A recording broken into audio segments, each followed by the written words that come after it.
Autism sprinter. Think equity. Yeah. It's time to give the power back to the people. We're fighting to make our beliefs equal. Look at the failed policies and how they treat you. We got strength, yeah, we're far from feeble. This is for anyone with autism or a disability. Time to unite, show them how strong our will can be. Move readily, we're promoting equity. A non-profit platform, that's the recipe. Now throw your hands up, we finally got a winner. Think equity with autism sprinters. Now throw your hands up, we finally got a winner. Think equity with autism sprinter. It's time to make a change. It's time to stand up for what we believe in. Equality and equity across the board. No matter your race, nation, or creed, disability, or your needs. Yes, it gotta be equal. It gotta be right.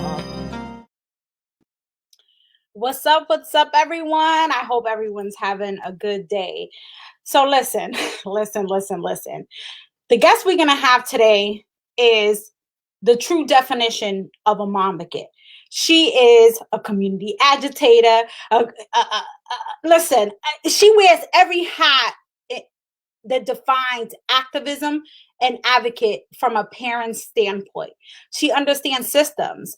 And Connecticut Public Schools knows all about this mama, and they know she plays no games. And without further ado, I'm going to introduce you to Ms. Gwen Samuel, founder and president of Connecticut Parents Union. And I want her to kind of tell you how she rattles the cages in Connecticut, because as we said before, I started this live, is that we've had issues before the pandemic. And what's going to happen post-pandemic is going to require a lot of parents to step up and resist and hold people to task, because our babies deserve better. So I'm going to bring her on. What's up, girl? Oh, yeah, my sister. And thank you so much for having me on your show this awesome Wednesday. Let's call it Woke Wednesday, shall we?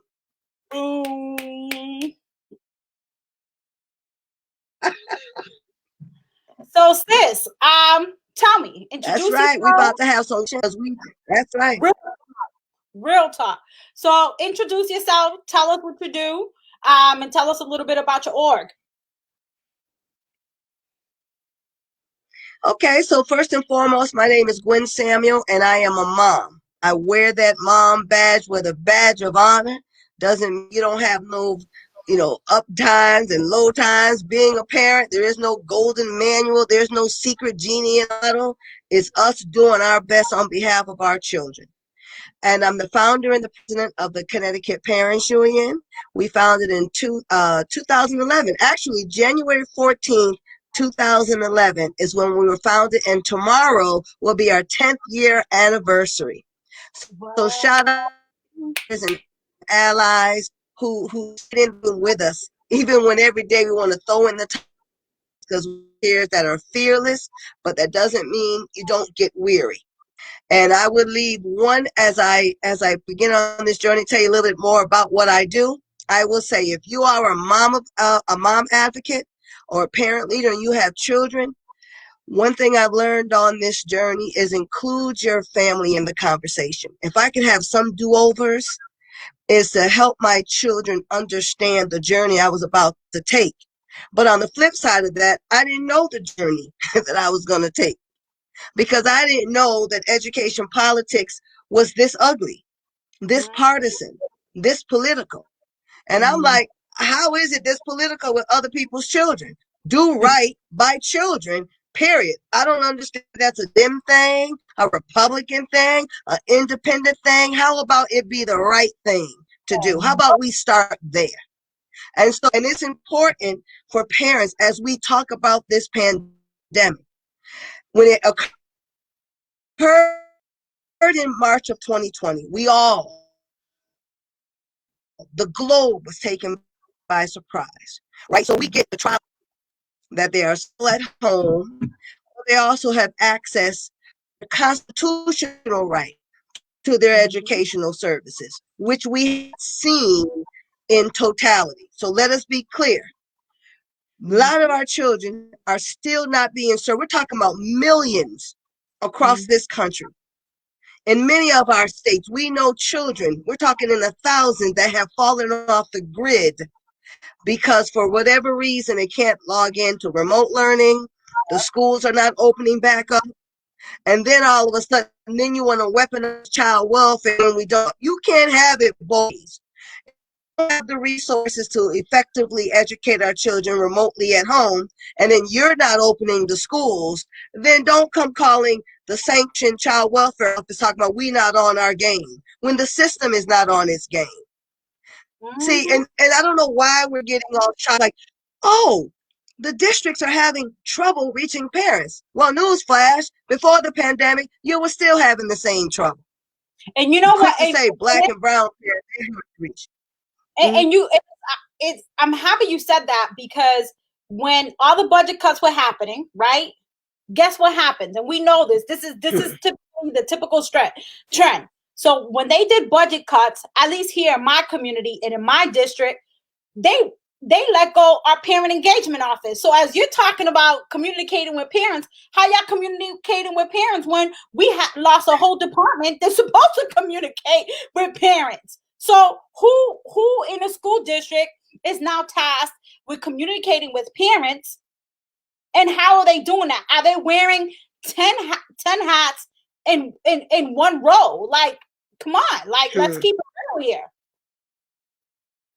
Well, whole department. Exactly. And if I was a parent in your neighborhood like you're on fire, you need to be demanding that back. You can't have it, your cake, eat it too. Sorry. I don't even know what that saying means anymore. I keep saying it because if you have your cake, I think you want to eat it, but okay. Exactly. So, what do you think about special education in this situation, and how far behind our babies who are unique learners, who, require a different level of teaching strategies and learning strategies? What do you think about that? Because I got a lot of feelings about this, but See, this we to move from feelings, right? We got on our side. Special education children are protected by IDEA laws, period, right? And they have constitutional protection, federal protections, so there should be zero excuse almost 1 year into the pandemic that we are not serving these babies. Now, if you don't want to open the school, because I get it, it don't absolve you of their their right to have access. So then we got to get innovative with this thing. Maybe we need scholarships, right? Maybe the money needs to attach to the child so that mom and daddy and uncle and aunt can get that service if you can't provide. Now, you cannot tell me budget cuts. See, that's why I keep lawyers close. So I'm telling every parent group out there, I know it's tough. Like us, we don't have no big pool of money. Hello, we see you, Louise. So we don't got no big pool of money out there, but we got heart. And I'm not afraid, none of us should be afraid to reach out to some attorney and say, look, we need you on standby because our children are being denied their educational right, which is a legal right. This ain't about a feel good. I'm not asking you to like me. I'm not asking you to say kumbaya with me. I'm saying what our babies legally are entitled to. So number one, we got to allow the excuses not to be an excuse. You in the pandemic, so are us. So are parents and our children. But that they are entitled to X. So I want X. And if you can't do X, then let's figure out how to provide X, because X is still not negotiable. Their children, our children's educational rights are not negotiable. They are written into law. So we need to make the law work for us. Well, we're doing our best to get paid. Do you still get your health insurance? Do you still get your benefits? The answer is yes. So you still getting a paycheck and give our babies our education. See, we playing with, and they're playing with us. And it doesn't mean we're not hurt. We're feeling the loss of life. I'm embarrassed for some of the stuff that is happening in our country, that other people are looking at us saying, we hold up America, and I'm proud to be in America. I'm proud to live in my country. The great people in it. What makes us great is the great people. What makes your city and state is the people in it. right? And so, but we have to hold individuals accountable to our rights. This ain't about a feeling right about now. Give our babies what they are entitled to, what they deserve. If you can't do it, give us our per pupil allocation and we'll find somebody that would. You know, sometimes we just got to stop playing with folk because they playing with us at the expense of our children's future, the expense of our children's well-being. Not having it. And it's true. And then we get caught up in this, these conversations about, a certain school district, another school district, or, a certain type of different schools, whether they're traditional, Barioco, charter, school choice, what's been happening has been happening prior to all of these options. We've been struggling prior to all of these options. And I think that at one point in time, we have to really take a deep dive as to who are we fighting? Who are we fighting? So then you got parents who are trying to get equitable access to education and arguing and debating with their school districts. Then who behind the scenes is really supporting and advocating for our children along with their roles to do what they're supposed to do? Because one of the things that I've always struggled with has been the amount, when you look at school budgets and you look at certain things, right? I am so shocked how much money we spent into hiring consultants to tell you the same thing the consultant told you last year and the year before that and the year before that. But we have this item on a budget, but what is it doing? If you got consultants that are telling you the same thing and we're having repetitive conversations for about 10 years plus, who is at fault right now? Who's at fault? Is it, are we going to blame parents? Right. Because parents are not, or we need more parents to step up. Parents don't show up to meetings. I mean, we got to figure this out. You know what I mean? Like, we need to protect our children. What do you got to say, Gwen? Because I know absolutely. Period. Right. See, number one, right? We're in a different climate because this district is failing to even recognize the fact that some of the people that are taking remote learning are remembering how their children were treated pre-pandemic. So not pandemic. Many of these parents ain't sending their babies back because you can't. One thing the pandemic has exposed is the inequities. Facts. Districts weren't even ready on 10, right? And the fact that, and it goes to how disengaged some districts are. The fact that your school district takes away the parent communication liaison between the school and the community makes no sense. Even as Connecticut Parents Union, right? All volunteers, but we hit the ground running. We knew there was going to be a disconnect because there was a disconnect before the pandemic. So our job is we connected with our immediate members and their surrounding families. Are you safe? What do you need? Folks that weren't prepared for hand sanitizers and soap. I mean, we had to go to store. I had to beg stores. Like we were going to pharmacy after pharmacy. Like, do you got this? Because number one, we bought portable hand washing machines. We taught people how to wash their hands. We weren't taking nothing for granted. Because this pandemic killing folk. And see, but their game. Now we know it's tough, and sometimes we might not have paid attention to the budget. But you're going to need to pay attention to the budget because if I was in your community and they try to cut the parent liaison between I would have been up in hazmat in front of the place. You wouldn't have been able to get rid of nothing, especially when we know we have communication is the number one tool. I repeat, the number one tool is communication. Because how do parents know how to navigate? Right? Some parents are out of work for so long, they went back to work. We got latchkey kids. We got babies raising babies because daycare centers are now closed.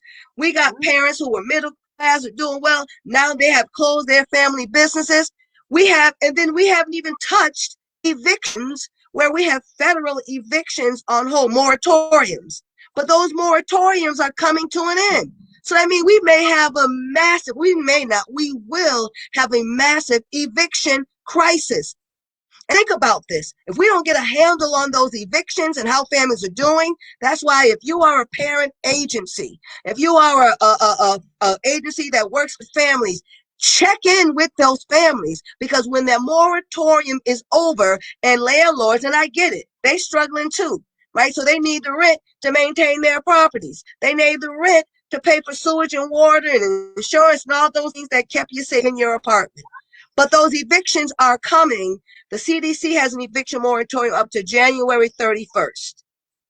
In Connecticut, ours is February 9th. So one thing I would say, my sister, is we should be telling every parent, just check in with the moratoriums in your state to see if you have eviction moratoriums, because then that becomes another level of trauma in those children's lives.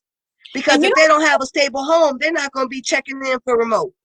And one of the things that I haven't seen yet in the school district is I haven't seen somebody even send a survey asking. I think that some surveys came out, at the beginning, and now things are a little bit different. Where is another up survey that's asking parents like, hey, how many of you guys lost your jobs? Or, do you need help with food? Do you need help with assistance? Any of that. Like, I haven't seen any updates to that. And to me, it's like, listen, we're in a really critical state, and you need to know that some of these kids that are not showing up to your Zoom are maybe not showing up to their Zoom because there's other issues here. And before, like you said, before you start calling the Department of Children and Families, how are we figuring out what's happening in a household?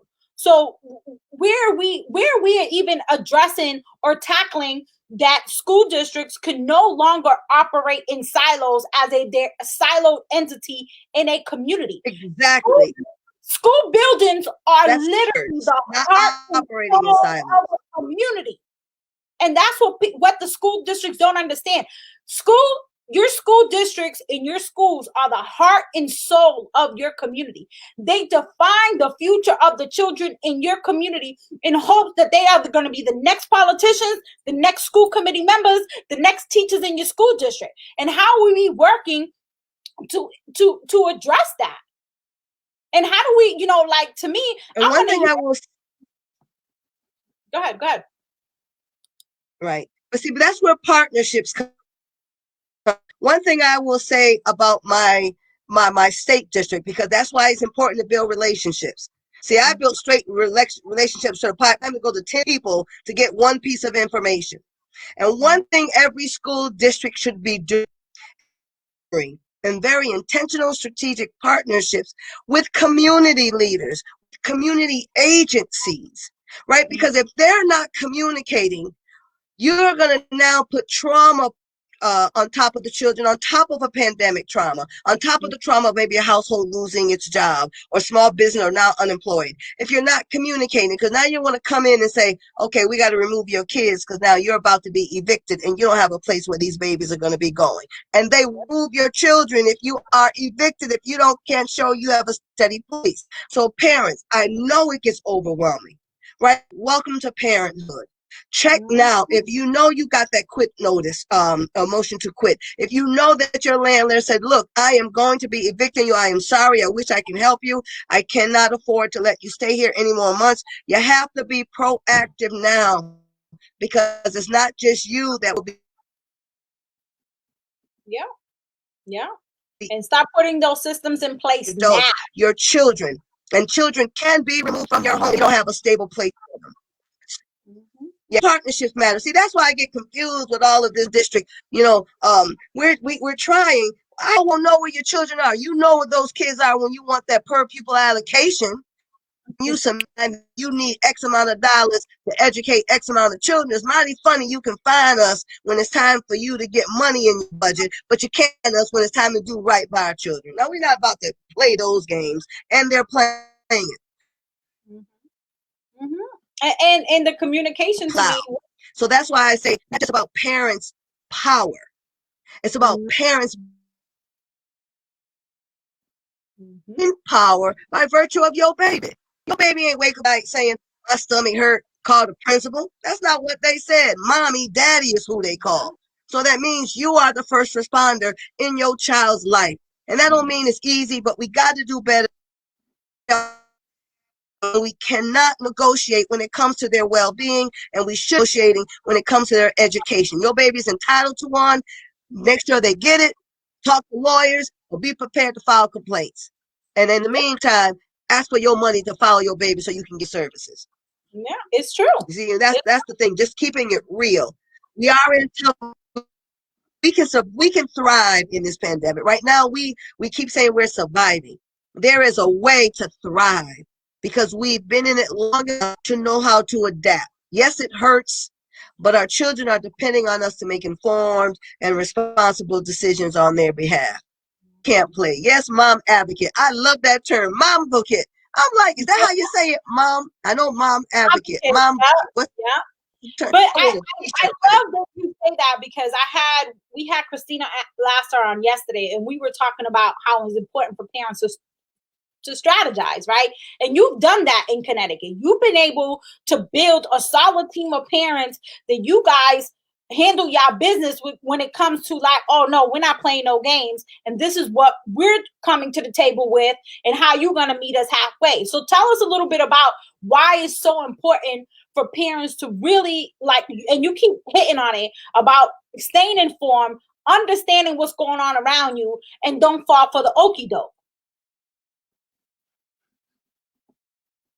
The tone of okie doke. Parents, number one, you gotta want to know, right? It's not coming to your door. There is no dove or no pigeon going to be sending a message to your window, right? You have to ask questions. And sometimes you'd be like, what question to ask? I don't know something. I always say, well, what should I be asking you? What do you want me to know, right? Sometimes you just got to say you don't know. And that's okay. We're in such unprecedented, uncharted waters that we've navigated. But we've navigated long enough to get a sense of what to do. Now, again, what's happening now was there were protections that afforded us because of the pandemic, right? Jobs were closed, but they gave stimulus checks. So there were all these things, being given SBA loan to keep your small business afloat. But let me put a pause right there, a pin in it. There is no money tree. Everything that they're doing, we wait for it one way or the other, through increased taxes, through budget cuts. So let us be clear. Everything that it looks like they're giving the American people, that they're giving you in your community, they are not giving it to you. You paid for it through your taxes, right? These budgets, I mean, our state pocketbooks are almost empty, even though they got money, because they're making sure the state employees paid. Now, I'm not saying you shouldn't get paid. What I'm saying is, if you're getting paid and still got benefits like other private sectors do not, all we're asking is just do your job. Exactly. I got that one lady had a breakdown because she didn't get her cash assistance, but she was still work. But they closed. She made her like 3 months. She was so afraid the child welfare was going to come in. She had a nervous breakdown and was hospitalized. See, that's what's the danger of when state agencies are on their games, right? And so especially if you're reliant on the system and this crisis. So parents, you have to ask questions. You have to want to know, right? Some of you may still be out of a job. You may have to look at other job training, right? And so because if you're thinking that the government is just going to provide these systems, these are short-term fixes. Stimulus checks are short-term solutions. You have to think about that long game because your baby needs their future while you're thinking in the present. And it's sad to say, parent, welcome to parenthood. Yeah. Yeah.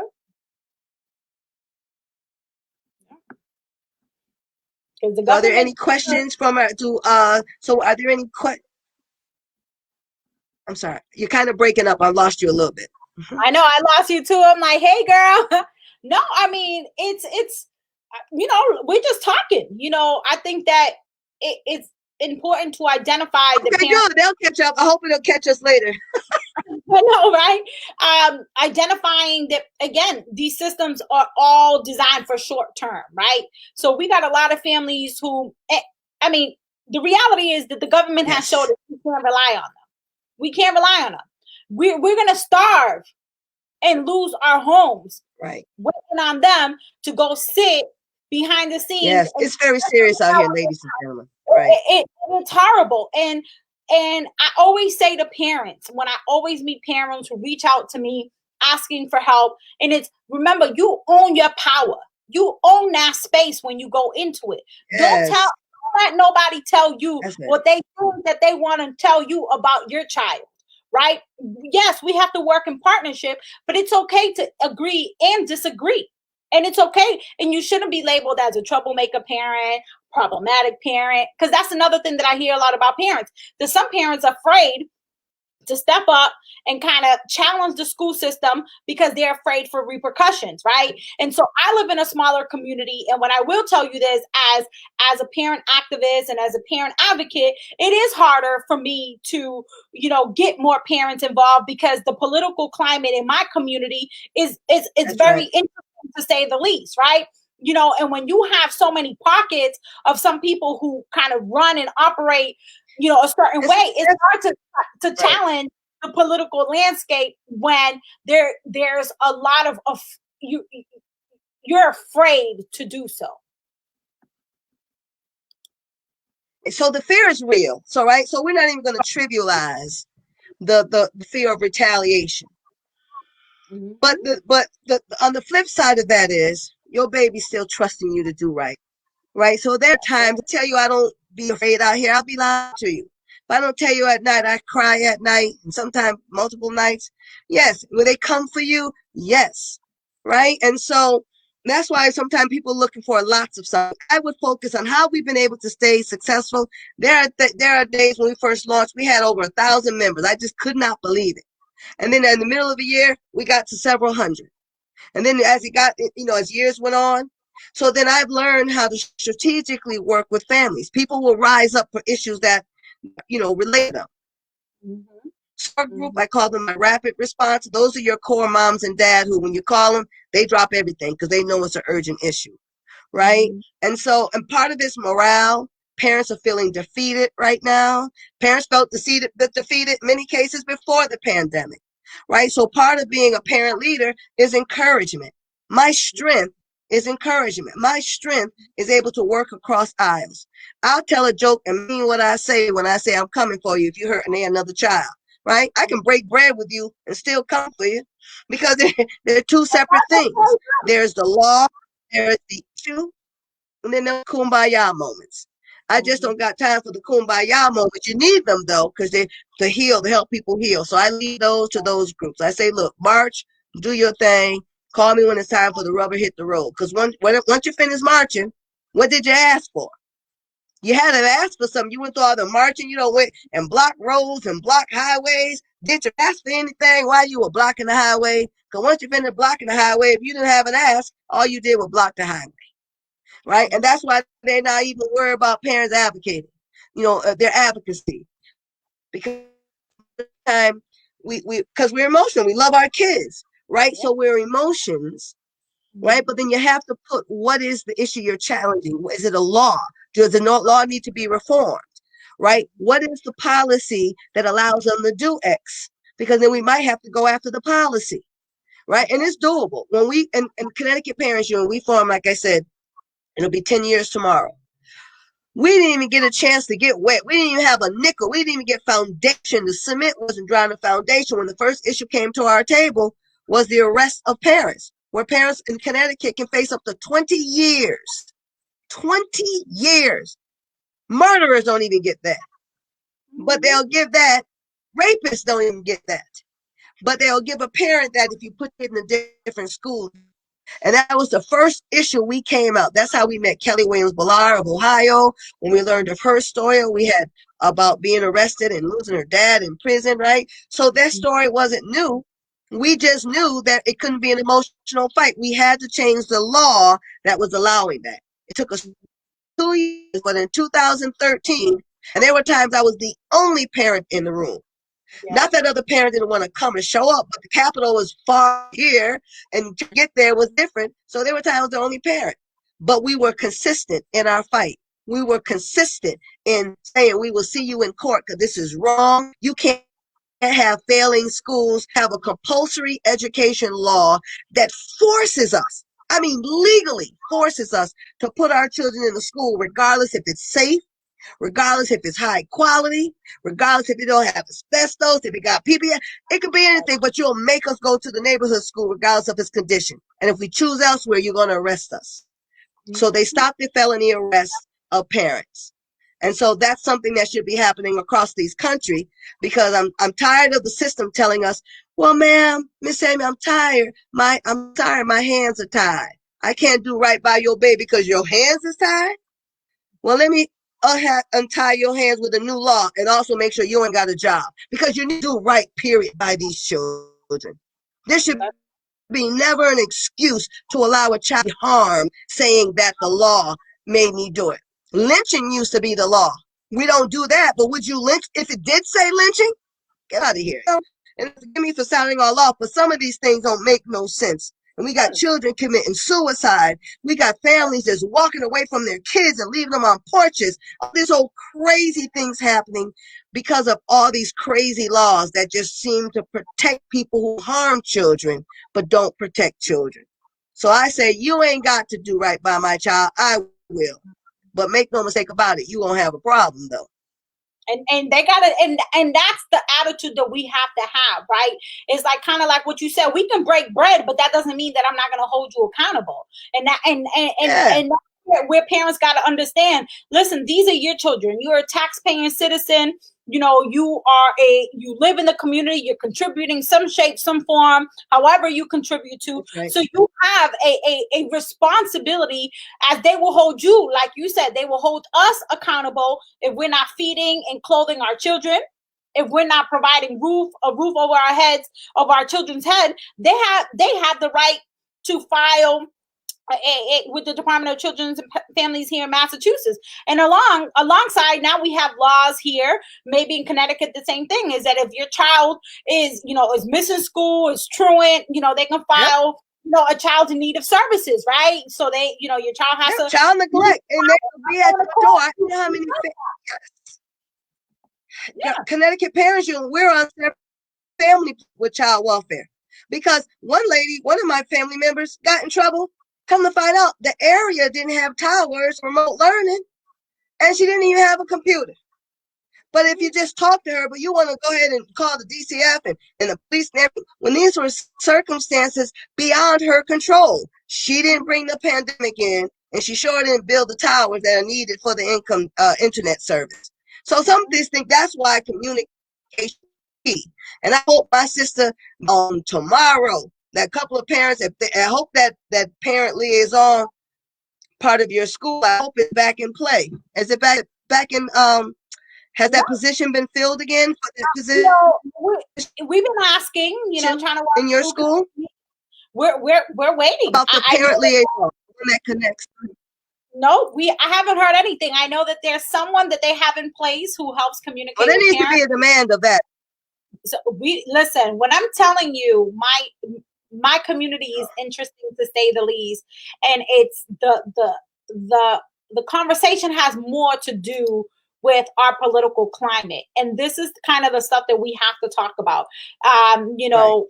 Some communities, the political climate, gets in the way of parents, getting involved, because, we got, politics ain't different than those streets, right? You got some people who run and operate and got a bunch of goons, and they got a few friends, and they all sitting at these tables, and they block certain people like me because I make too much noise, right? And so those are the things that we experience. And I mean, one of the topics that we have on the table now is that they want to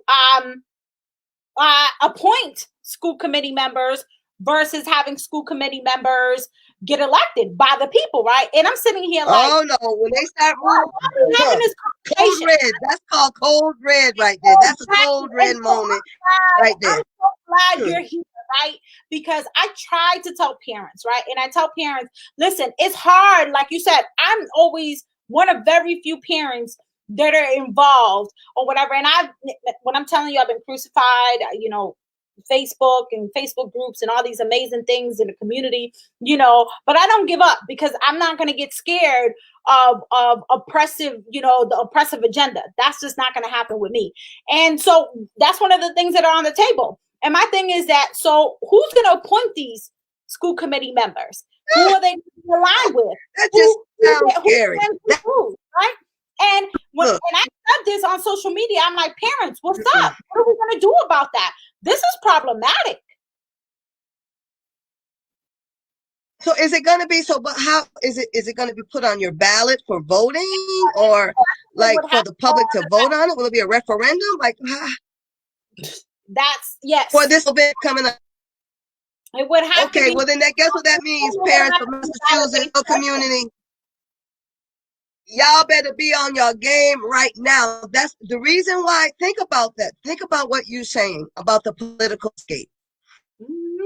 That's a strategic move from the status quo, right? Because it takes the power out of the hands of people, right? And then cronyism was allowed to come in, appointing your brother's nephew, uncle, brother, uncle, sister, all of that, right? It's a set. And look, and especially with this tense political climate on the Hill, that sounds like a long game in play, right? So it looks like it's dealing with the pandemic, like, oh, we're going to circumvent. No, you don't get to circumvent the people. And you might appoint people that are totally don't even like children. Bad enough you got people that you elect don't like children. Now you're going to appoint folk. That's an initiative that just requires hands on the ground right now. These are conversations, even though we're doing remote learning, there should be Zoom calls going, conversations, send a dove, send a pigeon. Let folks know that this cannot go down in November, because every time they pull the power from the people, then it's more toward a dictatorship type of government than a democracy in that public. So that should be a fight. I want people to hear that. Dictatorship. You know. That's what it sounds trying to come, and that's how it starts. That's how it starts, my sister. Look how convenient that is during a pandemic. Well, it is a mess, but you know what? The good thing about it is, it made a mess. I'm sorry, our feed is short, so I don't realize you're talking. No, that's fine. Go ahead. So what I was saying is that they do it while they think we're sleeping, right? They think that, right now, most parents are stressed out. The reality, especially special needs parents, right? You have a child who's nonverbal at home, and all the stressors that come with being a disability parent. And so you're not even paying attention to that. That's literally one of your least of your worries, that you're worrying how your politicians are voting.